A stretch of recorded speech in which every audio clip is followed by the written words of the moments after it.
Hello friends, welcome to my channel. അപ്പോൾ ഇന്ന് ഞാൻ വന്നേക്കുന്നത് വളരെ എളുപ്പത്തിൽ തയ്യാറാക്കാൻ പറ്റിയ ഒരു മുട്ട വരട്ടിയതിൻ്റെ റെസിപ്പിയുമായിട്ടാണ്. ഇത് നമുക്ക് ചോറിൻ്റെ കൂടെയും ചപ്പാത്തിയുടെ കൂടെയും ബ്രെഡിൻ്റെ കൂടെയൊക്കെ കഴിക്കാൻ പറ്റിയ ഒരു റെസിപ്പിയാണ് കേട്ടോ. ഉണ്ടാക്കാനും വളരെ എളുപ്പമാണ്, പെട്ടെന്ന് തന്നെ ഉണ്ടാക്കിയെടുക്കാം. അപ്പോൾ അതിന് വേണ്ടി സാധനങ്ങൾ ഞാനിവിടെ ഒരു 4 മുട്ടയാണ് എടുത്തേക്കണത്. പിന്നെ എടുത്തേക്കണത് 2 സവാള ചെറുതായിട്ട് അരിഞ്ഞത്, ഒരു തക്കാളി, 3 പച്ചമുളക്, കുറച്ച് കറിവേപ്പില. പിന്നെ നമുക്ക് കുറച്ച് പൊടികൾ ആവശ്യമുണ്ട്, അത് ഞാൻ കുക്കിങ്ങിൻ്റെ ഇടയിൽ പറയാം കേട്ടോ. പിന്നെ ആവശ്യത്തിന് വെളിച്ചെണ്ണയും വേണം, ഉപ്പും വേണം. അപ്പോൾ ഇത്രയും സാധനങ്ങൾ മതി നമ്മുടെ മുട്ട വരട്ടിയതിന്. അപ്പോൾ സമയം കളയാതെ നമുക്കിതെങ്ങനെ ഉണ്ടാക്കുന്നതെന്ന് നോക്കിയാലോ. ആദ്യം തന്നെ നമുക്ക് നമ്മുടെ മുട്ട ഒരു പാത്രത്തിലേക്ക് പൊട്ടിച്ചൊഴിക്കാം. ഇതിലേക്ക് ഞാൻ നമ്മുടെ മുട്ടയ്ക്ക് ആവശ്യമായിട്ടുള്ള ഉപ്പിട്ട് കൊടുക്കുവാണേ. പിന്നെ ഒരു 2 ടേബിൾ സ്പൂൺ വെള്ളം കൂടെ ഒഴിച്ച് കൊടുക്കുവാണ്. ഇത് നമ്മുടെ മുട്ട ഒന്ന് പ്ലഫി ആയിട്ട് വരാൻ വേണ്ടിയിട്ടാണ്. ഒരു 2 ടേബിൾ സ്പൂൺ മാത്രം ഒഴിച്ചാൽ മതിയേ. ഇനി ഇത് നന്നായിട്ടൊന്ന് ബീറ്റ് ചെയ്യാം.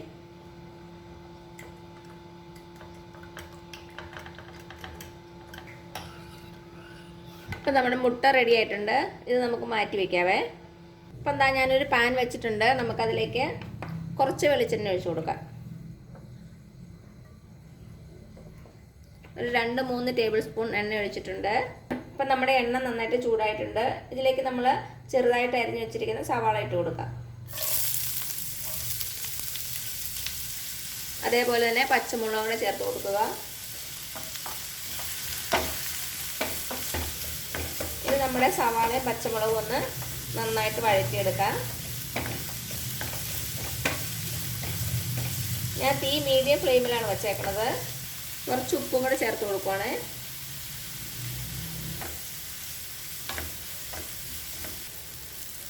ഇപ്പം നമ്മുടെ സവാള ചെറുതായിട്ടൊന്ന് വാടി വന്നിട്ടുണ്ട്. കുറച്ചുകൂടി ഒന്ന് ആകട്ടെ കേട്ടോ, ഒത്തിരി ബ്രൗൺ കളറൊന്നും ആകണ്ട. ഇപ്പം എന്താ, നമ്മുടെ സവാള നന്നായിട്ട് വഴന്ന് വന്നിട്ടുണ്ട്.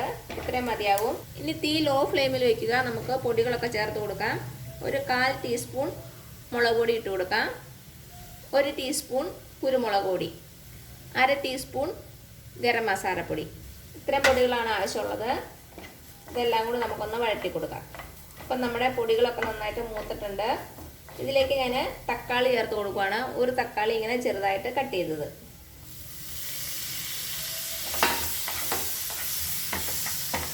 ഇനി നമ്മുടെ തക്കാളി നന്നായിട്ടൊന്ന് വെന്തുടയണം. അതുവരെ ഒന്ന് വഴറ്റി കൊടുക്കാം.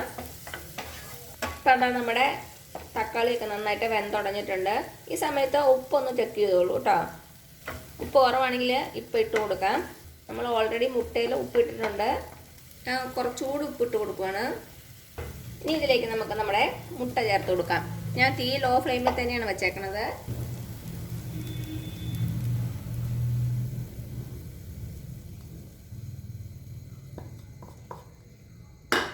ഇപ്പം നമ്മുടെ മുട്ട ഒഴിച്ച് കൊടുത്തു.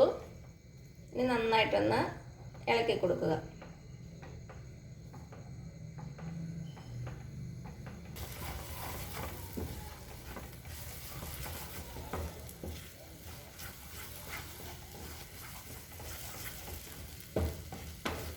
ഹൈ ഫ്ലെയിമിൽ വെച്ച് ചെയ്യരുത്, ലോ ഫ്ലെയിമിൽ തന്നെ വെച്ച് നന്നായിട്ടൊന്ന് വരട്ടിയെടുക്കണം.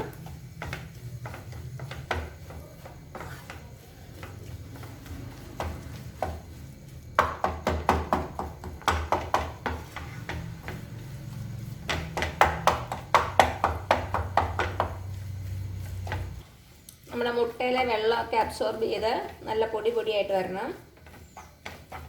അതുവരെ മിക്സ് ചെയ്തുകൊണ്ടിരിക്കുക. വലിയ വലിയ കട്ടകളുണ്ടെങ്കിൽ ചെറുതായിട്ടൊന്ന് ഉടച്ചു കൊടുക്കണേ.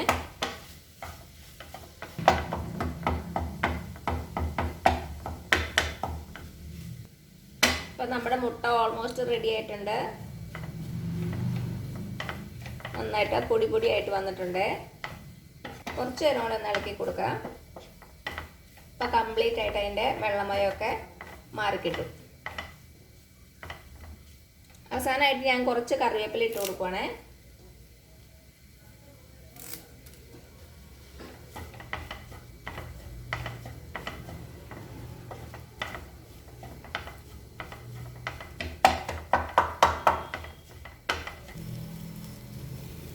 ഇപ്പം എന്താ, നമ്മുടെ മുട്ട നന്നായിട്ട് പൊടി പൊടിയായിട്ട് വന്നിട്ടുണ്ട്. വെള്ളമൊക്കെ വറ്റി നല്ല പൊടി പൊടിയായിട്ട് വന്നിട്ടുണ്ട്. ഇത്രയും മതിയാവും. ഒത്തിരി അങ്ങ് ഡ്രൈ ആക്കിയാലും നമ്മുടെ മുട്ട റബ്ബർ പോലെ ആയിപ്പോവും. അപ്പം അത്ര ഡ്രൈ ആക്കണ്ട. ഇനി നിങ്ങൾക്ക് വേണമെങ്കിൽ അവസാനമായിട്ട് കുറച്ച് കുരുമുളക് സ്പ്രിങ്കിൾ ചെയ്ത് കൊടുക്കാം കേട്ടോ. അപ്പോൾ ഇത്രയേ ഉള്ളൂ നമ്മുടെ ടേസ്റ്റി ആയിട്ടുള്ള വളരെ എളുപ്പത്തിൽ തയ്യാറാക്കാൻ പറ്റിയ മുട്ട വരട്ടിയത്. എല്ലാവരും ഒന്ന് ട്രൈ ചെയ്ത് നോക്കണേ. എന്നിട്ട് അഭിപ്രായങ്ങളൊന്നും അറിയിക്കാൻ മറക്കരുത്. ഞാൻ കുറച്ച് മുട്ടയുടെ റെസിപ്പീസ് നേരത്തെ ഇട്ടിട്ടുണ്ട്. അതിൻ്റെ ലിങ്കൊക്കെ ഞാൻ താഴെ കൊടുക്കാം. കാണാത്തവരൊന്ന് കണ്ടു നോക്കണേ. അപ്പോൾ ഈ വീഡിയോ ഇഷ്ടമാണെങ്കിൽ ആ താഴെ കാണുന്ന ചുമന്ന സബ്സ്ക്രൈബ് ബട്ടണിൽ ഒന്ന് പ്രസ് ചെയ്ത് സപ്പോർട്ട് ചെയ്യണേ. അപ്പോൾ അതിൻ്റെ തൊട്ടടുത്തൊരു ബെല്ലൈക്കൺ വരും. അതും കൂടി പ്രസ് ചെയ്ത് ഓൾ എന്നുള്ള ഓപ്ഷൻ കൊടുക്കുക. പിന്നെ ലൈക്ക് ചെയ്യാനും ഷെയർ ചെയ്യാനും മറക്കരുത്. അപ്പോൾ ഇനി പുതിയൊരു വീഡിയോ ആയിട്ട് വരുന്നവരേക്കും thank you so much. By.